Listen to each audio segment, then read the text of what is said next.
welcome to another episode of Rock Guitarist Learns Jazz. Today is lesson 3, and it's going to be a culmination of the first 2 weeks put together with a slightly more musical twist on them. And then next week we're going to go on to some different content. What we're going to do is mix and match what we've been working on in the last 2 lessons. So the first lesson we were working on our major and dominant scales, starting on the low E and on the low A strings, running them for 2 octaves with a second scale degree above as our turning point. On the second week, on the second lesson, we were doing the same thing, but we were playing major 7 arpeggios and we were playing dominant 7 arpeggios. Again, we weren't finishing our high octave on the root. We were actually skipping straight over, overshooting into that second scale degree as our turning note to bring us back down. And what we're going to do today is actually mix the both of those. And the reason I want to do this is technical practice and theoretical practice is great, but I think we always need to find a way to put it in a more musical application. Otherwise, it's sort of like, why are we practicing these things? And that's what I'm going to do today with these exercises. In jazz in general, we find, so I've been told, that arpeggios are usually used as an ascending movement, and then the scalic runs are used more as a descending movement. And so what we're going to do is mix our arpeggio and our scale in that manner. Rather than run them chromatically like we have in the past few weeks, where we'd start on G and move up to the C, and then swap ourselves over to the C here and run up to the F sharp, we're actually going to work around the circle of fifths today. Again, just trying to make these things a little bit more musical, and also just throw a bit of a spanner in the works so we don't get comfortable doing the same movements every week, but actually get a chance to move around the neck in a different manner and sort of keep us on our toes.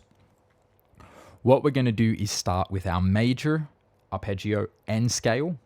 And we can start here on this C to begin with. So this would be our top point of our circle of fifths. And we're going to start with our major 7 arpeggio, but when we get up to this second scale degree, this high D here, instead of coming back down, we're going to swap over to our major scale. And so that's what that's going to look like. Now, instead of going chromatically up to the C sharp, we're going to move around that circle of fifths. So we're going clockwise at the moment. We're going to jump to this low G. Same thing. We're going to play our major 7 arpeggio shape up to that high A, and then when we get to that high A, we're going to turn around and come back down the scale instead. So it's going to sound like this, and then we come back down.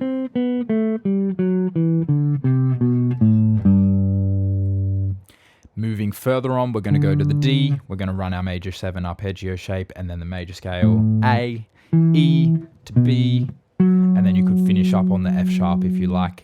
The second part of this exercise is working counterclockwise around the circle of fifths. In this case, we're going to start on this C up here. So we do our C major 7 arpeggio, and then we'd run back down the major scale.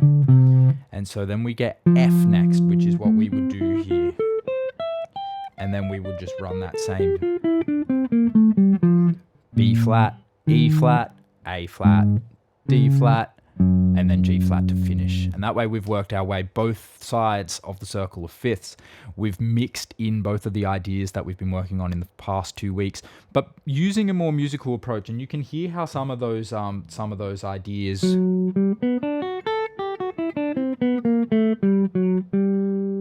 can start being used in an improvisational context or in a songwriting context, whatever you're working on.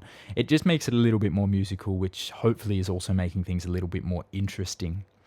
Next, as I'm sure you've all guessed, we're going to do the same thing, but with our dominant 7 arpeggios and then the dominant scale. Again, we're going to start on the C here, so root 5, and then we're going to run down the scale, move to the G, do the same thing. Clockwise around the circle of fifths until we get up to that F sharp, and then we're going back to the C. This time we're starting root 6 here, and we're going to go counterclockwise around the circle of fifths until we land down on our low G flat. So quick recap for today. We've got, again, 4 mini exercises, major 7 arpeggios, starting on the root 5 and working clockwise around the circle of fifths, then doing the same thing, starting on the C here and moving counterclockwise around the circle of fifths. That is arpeggio ascending and then scale descending. We're going to do the exact same movements next, but on the dominant 7 arpeggios and then the dominant chords. So C dominant, 7 arpeggio, root 5 going clockwise around the circle of fifths, and then starting on the C here, and we're going to do counterclockwise around the circle of fifths. This is a really good way to mix in the 2 lessons that we've had just in the previous 2 weeks. It's making things slightly more musical, and hopefully you can start to have a little bit of fun with this while you're doing these exercises. You know, they don't have to be strict. You can run them strict initially, but then run them again and have some fun with them, and try and, you know, come up with some little lines and stuff that you like and start filling in some of the spaces. I'm having some fun with this myself, and I feel like a couple weeks in now, these things are making a lot more sense to me as far as feeling more like second nature, whereas before, when I was first starting it, a couple of them fit perfectly well under the fingers, and then again, some of those in-between shapes were just sort of, you know, throwing a bit of a spanner in the works and buffering. But now things are coming along well, and I hope that it's doing the same for all of you. I'm excited for next week, where we're going to have a massive shift in content. We're going to move on to doing some different things. So have some fun with your arpeggios and with your scales during the week. As always, if you enjoyed the show, please like or subscribe or leave a comment. Let me know how you're going. And thank you for coming on this jazz journey, and happy playing.